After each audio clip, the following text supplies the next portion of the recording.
जय हिंद दोस्तों, नमस्कार। आप सभी लोगों का आपके अपने concept coaching bye Rakesh sir में हार्दिक स्वागत और अभिनंदन करते हैं। सुभाष चंद्र बोस का इतिहास जो आप लोगों के बीच में रख रहे थे, वो अब सुभाष चंद्र बोस की कहानी आप लोगों को भारत देश की जो बातें थी वो हो गई थी। पिछले 2 वीडियो हमने पढ़ाया है लगातार, आज तीसरा वीडियो आप लोगों के बीच में प्रोवाइड करा रहा हूँ। इस तीसरे वीडियो में जो सुभाष चंद्र बोस का इतिहास रहेगा वो विदेश का रहेगा। 40 के बाद 1940 की बात की कहानी है सुभाष बाबू के, जब वो अंग्रेज उनको पकड़कर जेल में डाल देते हैं। फिर जेल में डालने के बाद उनको रिहा कर देते हैं और रिहा करने के बाद जब वो घर पहुंचते हैं तो घर के बाद वो बाहर निकल जाते हैं। और बाहर कैसे निकलते हैं उसी का सिलसिलेवार हम लोगों के बीच में कहानी रखते हैं।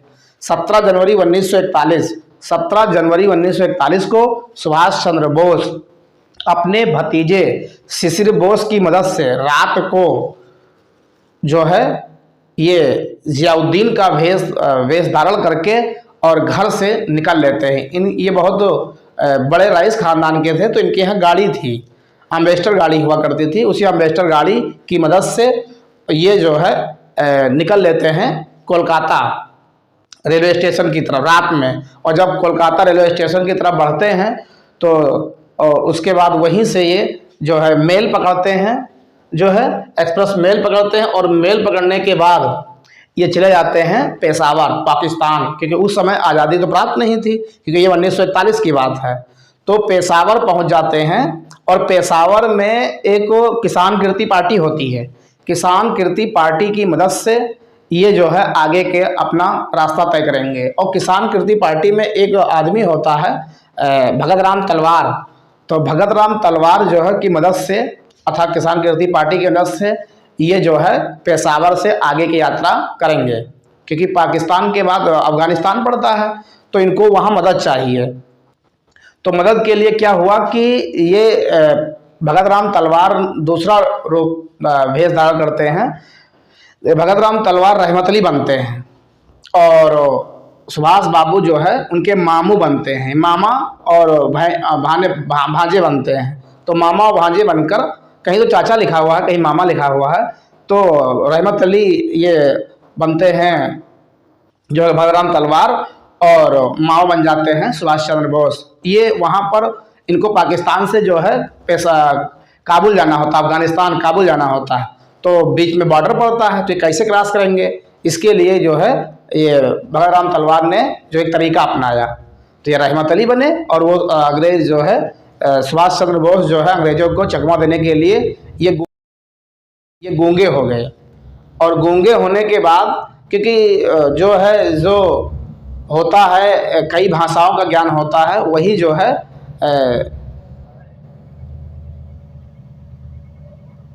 पाश्तो भाषा का ज्ञान था इनको, क्योंकि जो कई जो है भाषाओं का ज्ञान होता है वही जो है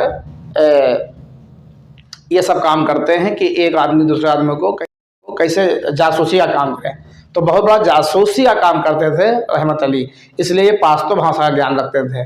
तो ये क्या करते हैं, ये काबुल जो है चले जाते हैं इनकी मदद से अफगानिस्तान। और वहीं पर इनको, तो जब बॉर्डर क्रॉस करते हैं, एक कहानी बताएं आपको, जब बॉर्डर क्रॉस करते हैं तो उस समय जो है वहाँ की पुलिस को शक हो जाता है कि इसमें कोई झोलमाल है। तो झोलमाल का सुभाष बाबू के जो है गूंगे थे, तो बने थे, तो गूंगे के कारण इनकी जो है जुबान को उस पुलिस वालों ने खींच लिया। और जुबान खींचने के बाद कहा, इतनी तेज़ी के साथ खींच लिया कि ये इनके आवाज़ नहीं निकली। आवाज़ निकलती तो वो मालूम हो जाता कि जो है गूंगे का जो है नकल कर रहे हैं, इसलिए उन्होंने आवाज़ नहीं निकाली। और वो पुलिस वाला ने कहा कि इसको गलगला करा देना गर्म पानी से नमक डालकर।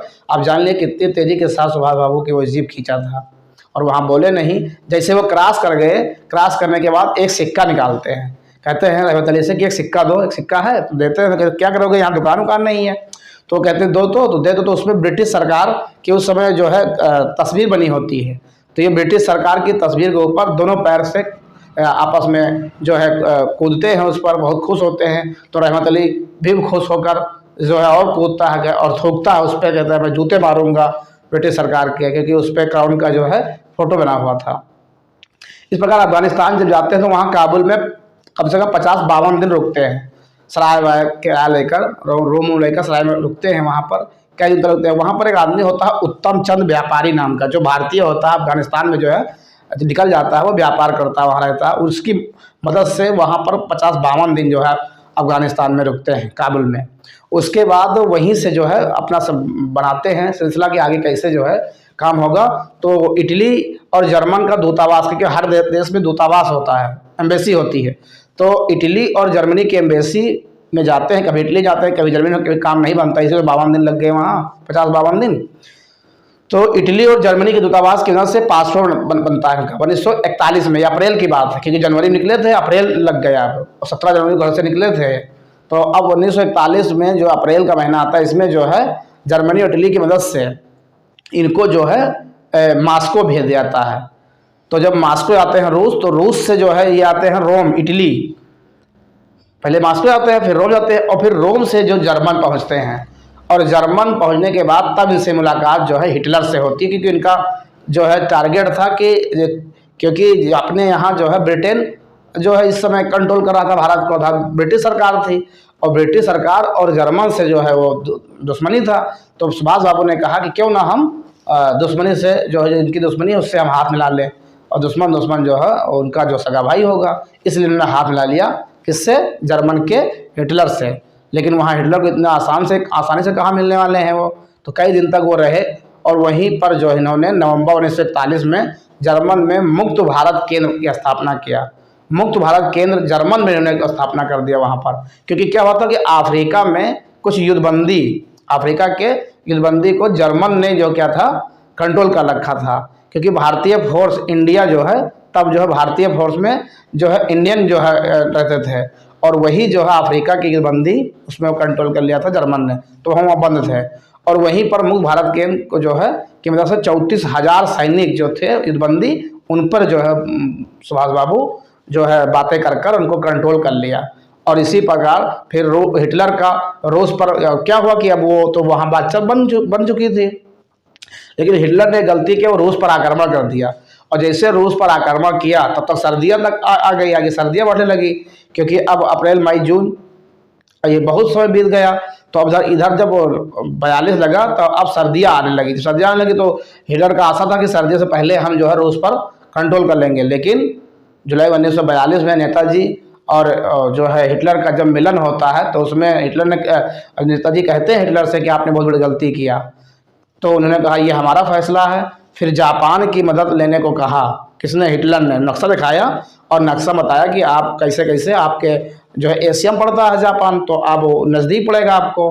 फिर नक्शा दिखाता है ये हिटलर, और नक्शा दिखाने के बाद जो है ये कहता है कि आप जापान की मदद लेने को कहता है। फिर जापान 15 सितंबर 1942 को सिंगापुर में जापान की फौज का गठन जब होता है, 15 सितंबर 1942 को सिंगापुर पर जापानी फौज का गठन होता है। उस गठन में फरवरी और मई के बीच 1943 पर समुद्री यात्रा करते हैं ये कौन? सुभाष बाबू, क्योंकि जर्मन की मदद से जो है ये जाते हैं जो है सिंगापुर, और सिंगापुर से होते हुए फिर समुद्री एरिया होते हुए फिर जापान पहुंचते हैं ये। तो जापान पर उस समय किसका जो है सिंगापुर में किसका था अधिकार? जापानी का अधिकार था। तो सिंगापुर पर पहुंचते हैं ये फरवरी से मई तक 1943 की समुद्री यात्रा करते हैं ये, क्योंकि जर्मनी की यू बोट जो थी वो मेडागास्कर जापानी पनडुब्बी द्वारा समुद्र की यात्रा करते हैं, और बहुत टिपिकल होता है यात्रा करना, क्योंकि उसके लिए ट्रेनिंग होती है कैसे यात्रा किया जाए। और नेताजी जो है 13 जनवरी 1943 तक जो है नेताजी टोक्यो पहुंच जाते हैं, और वहाँ पीएम होते हैं तोजो। तो जापान में तोजो से मुलाकात करते हैं, बातचीत होती है, और वो जो है वहाँ पर जो आज़ाद हिंद फौज होती है, आज़ाद हिंद फौज से मुलाकात होती है। तो उस समय जापान के पीएम इनको समुराई की उपाधि दिया था, मिलिट्री ऑफ जो है समुराई की संज्ञा दिया था इन्होंने, तोजो ने। फिर 2 जुलाई 1943 को सिंगापुर में आईएनए का पुनर्गठन हो जाता है। 2 जुलाई 1943 को सिंगापुर में आईएनए का क्या होता है? गठन हो जाता है। फिर 21 अक्टूबर 1943 को सिंगापुर में आज़ाद हिंद फौज सरकार का गठन हो जाता है, क्योंकि दोबारा जो है पुनर्गठन जब होगा तो उस समय सुभाष चंद्र बोस ही पहुंच जाते हैं। और नवंबर 1939 को अंडमान निकोबार द्वीप और जापानी सब कब्जा करते चले जाते हैं, और जब अपना यहाँ पहुँचते हैं मेडागास्कर जो है कंट्रोल करते, अंडमान निकोबार का सही स्वराज नाम देकर हिंद सरकार के प्रांत घोषित कर देते हैं। इस वक्त दक्षिणी पूर्वी एशिया में पूरा जो भ्रमण करके जन धन सभी मिलजुल कर एक बहुत बड़ा जो है संगठन तैयार करते थे नेताजी सुभाष चंद्र बोस। और उसी में कहते हैं तुम मुझे खून दो मैं तुम्हें आज़ादी दूंगा, ये बात कहते हैं। मार्च 1944 तक लगते लगते आज़ाद हिंद फौज प्लस जापानी फौज मिलकर और कोहिमा इम्फाल तक हमला करते हुए चले जाते हैं। फिर अब क्या हुआ कि मौसम साथ नहीं देता है, कुछ मौसम कुछ मार, कुछ इनके पास जो है जो खास सामग्री होता है उसकी आपूर्ति होने लगता है। इसी कारण इनकी सेना पिछड़ने लगती है और पिछड़ते पिछड़ते जो इनकी सेना बहुत ज़्यादा जो है अब इनको दिक्कत पर आने लगती है। इस प्रकार ये जो है नेताजी सुभाष चंद्र बोस किसी तरह जो है अपना मिलिट्री जिनका होता है वो डिमिलिटराइज कर देते हैं ये, और डिमिलिटराइज करने के बाद और वहीं से जो है जापान से इनका प्लेन जो है उड़ता है, इनको जो बाहर निकालने के लिए प्रयास करते हैं। बाहर निकालने में फिर आगे क्या होता है, इनका प्लेन कहाँ क्रैश हो गया, कहाँ ये चले गए, वो जानकारी आज तक नहीं मिली है। इनकी मौत रहस्यमय हुई, कैसे हुई आज तक इसकी जानकारी नहीं मिली है। तो बस आज के लिए इतना ही। आप सब लोगों को वीडियो देखने के लिए बहुत बहुत धन्यवाद। जय हिंद, जय भारत।